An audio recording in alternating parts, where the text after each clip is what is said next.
I've made the argument in previous videos that people systematically underestimate how much it costs to own and operate a motor vehicle. But even given that, does it cost enough? We're going to explore that question, and it's coming up next. This is CityNerd, weekly content on cities and transportation. Viewer-suggested topics, always welcome, and this one from Patreon doesn't really pull punches. In watching several urbanist YouTube channels, there's one topic which rarely gets any cover. The cause of US sprawl is subsidized fuel prices. If we were paying $9 or $10 a gallon, similar to the EU, then this problem of stroads and strip malls and lack of rail investment wouldn't exist. The whole comment is pretty good if you want to pause the video. And I do want to get into the differences in fuel cost and taxation between the US and EU countries. And I do understand a lot of the specific arguments in this video about petrol or gas taxes will be moot in the course of time as the inevitable transition to EVs continues, but the incentives and subsidies for that market are like a whole other video.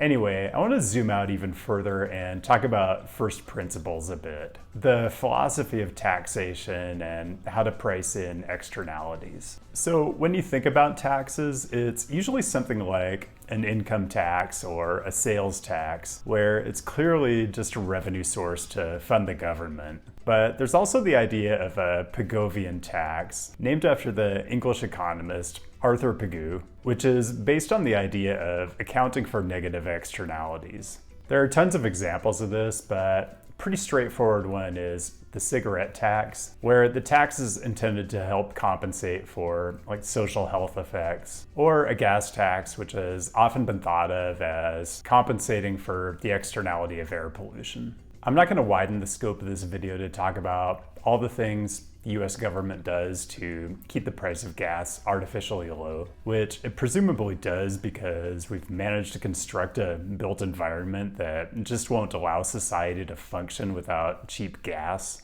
I'm talking about things like publicly funded research into fracking, foreign wars, propping up petrol state regimes. It may not be hyperbole to say that inexpensive petroleum is an addiction that our elected officials put an incredibly high priority on satisfying at basically any cost. And keep in mind, when I say cost, I'm not just talking about foregone tax revenue.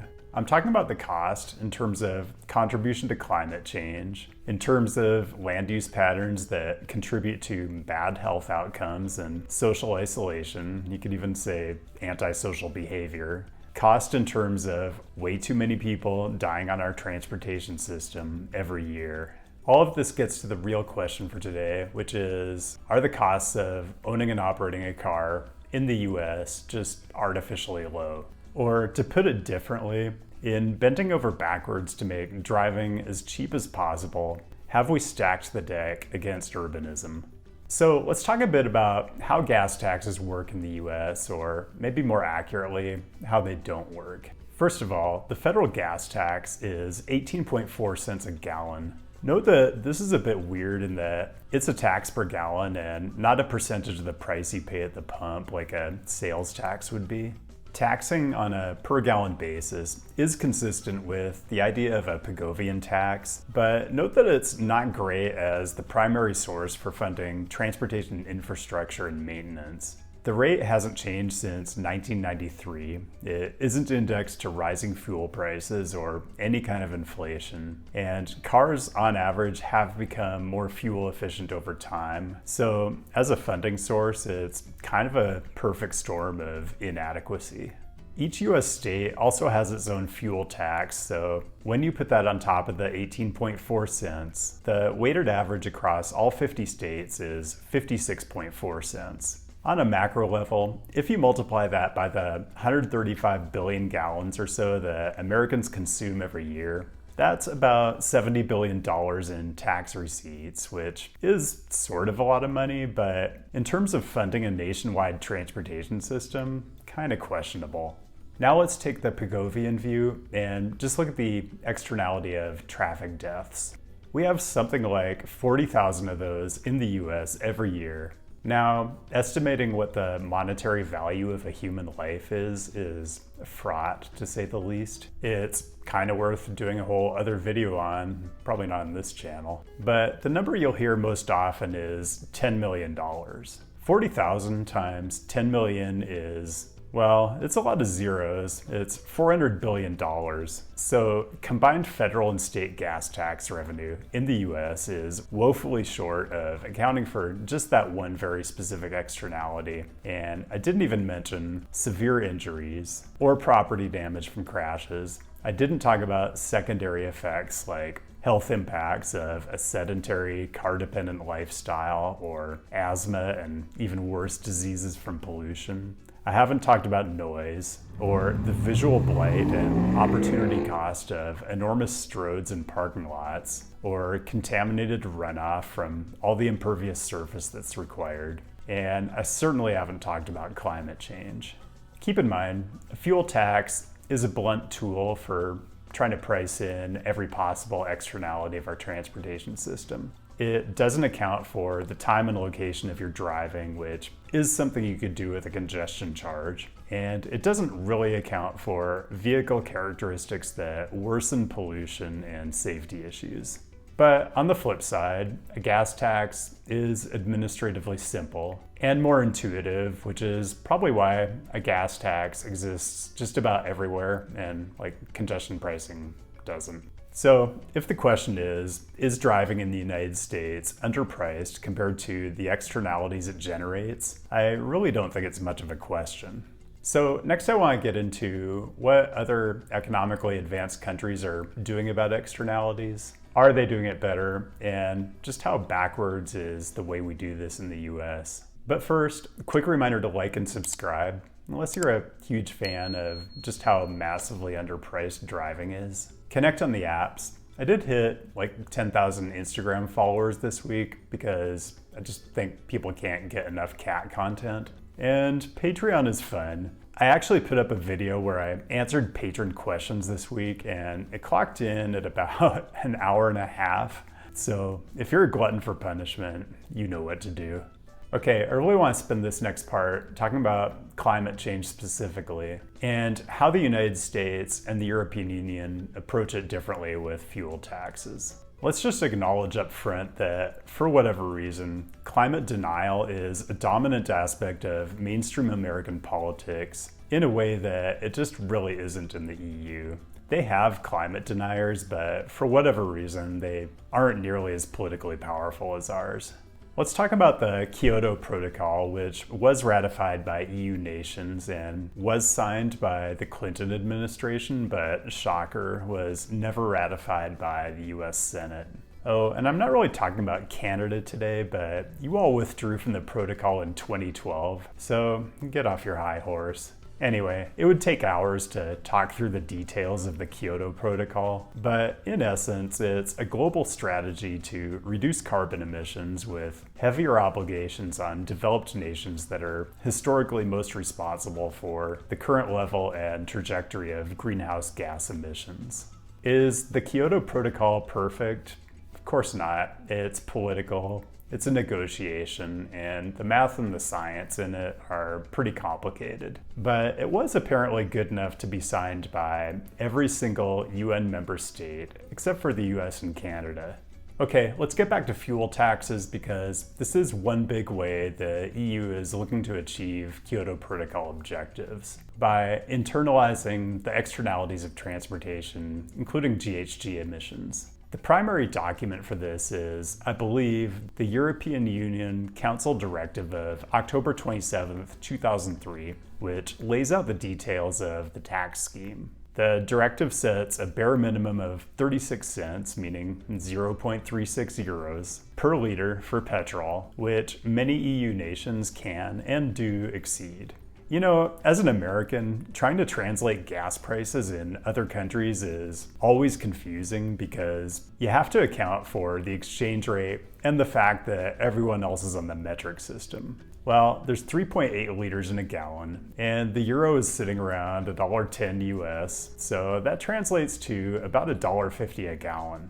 remember, that's the bare minimum, and it's around 10 times what the US federal government mandates. When you look at the weighted average of what EU countries actually charge for petrol taxes and compare that to the US weighted average, including all state gas taxes, it's a little less pathetic, but the EU taxes are still something like 4 or 5 times higher. But we aren't done yet. Remember, the EU has a value-added tax, or VAT, which is something around 20%, which does apply to petrol, while in the US there are just a handful of states that subject gas to a sales tax, and it is definitely not a 20% tax. And I haven't even talked about how much it costs to own a car in the EU. You pay the VAT on that as well, so that's a chunk. And if you're in like Denmark, the registration fee for a new car can be like 150% of the sales price or even more. And there's an annual green tax that might run you a couple $1,000. If this sounds like a dystopian nightmare, go tell that to the Danish, where they're consistently ranked as one of the happiest countries in the world. Okay, let's bring this back for one more global comparison. Here's a nice bar chart of all the Organization for Economic Cooperation and Development, or OECD countries, and what they charge for fuel taxes. I don't know that this accounts for state fuel taxes in the US, but it's grim either way. Imagine being an American who drives a huge pickup truck or SUV and complaining about gas prices. I'm not going to tell you the system in the EU is perfect. They do tax diesel at a lower rate, I guess, to avoid hampering freight movement. But that's resulted in Europeans buying more diesel cars, which probably isn't desirable. But when you at least make a real attempt to account for externalities in the cost of driving, you do get what you see in the EU. Less driving and more funding available to invest in things like better walking and biking infrastructure, abundant and frequent transit service, and really great intercity rail. The US, on the other hand, bends over backwards to keep the price of driving artificially low. But it's not as if the true costs of driving just go away. They're still there. It's just that instead of the people who are actually driving getting taxed at an appropriate level, we shift those costs to people who don't drive. You bear the cost in terms of worse transit service, more hostile land use patterns and street design, increased disease, injury, and death, and I don't know, just basically wrecking the planet for future generations. Yeah, that's probably enough uplifting, inspirational talk for today. So I get a lot of requests to talk about cities that are close to nature and camping and hiking, and I am going to do something like that in the near future. But until then, I've got a content recommendation for you. It's The Logistics of Search and Rescue, and it's a Wendover production, so everything about it is higher quality than what you're probably used to on my channel. A lot of the video centers on the evolution of mountain search and rescue operations in and around Mount Hood, just outside of Portland. And the excellent maps reminded me just how close Mount Hood is to Portland. Top 10 mountains over 10,000 feet that are close to major metro areas? Maybe. Anyway, there's all kinds of interesting detail on how searches get organized and executed. So if you're fascinated by logistics the way I am, go check it out. The Logistics of Search and Rescue is a Nebula original, and it's just one more example of how Nebula supports creators in exploring different styles and subject areas. And remember, Nebula is creator-owned, so when you sign up, it not only helps support me and my Nebula colleagues creatively, but it's really a statement that the very existence of a creator-owned platform and what that means to the long-term viability of what we're all doing matters to you. So signing up for Nebula is a great way to support this channel, but sign up for the content too. The Nebula subscription does now come with classes, so there are all kinds of super interesting and really useful, to me, explainers on how Nebula creators do their thing. Going viral with maps by Joseph from Real Life Lore is great for me because my videos are somewhat map dependent, and Joseph is a master. And he drops a reference to the board game Diplomacy early on in the video, so I was definitely the target audience.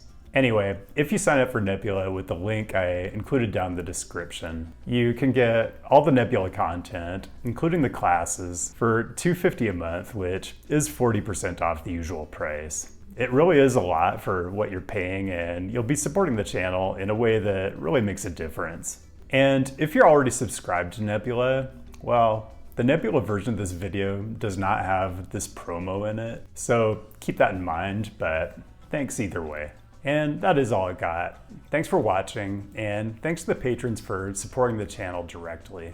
It really is a big part of me being able to continue doing what I'm doing. Keep the great topic suggestions coming. I'll be back with a new episode next week, and I'll see you then.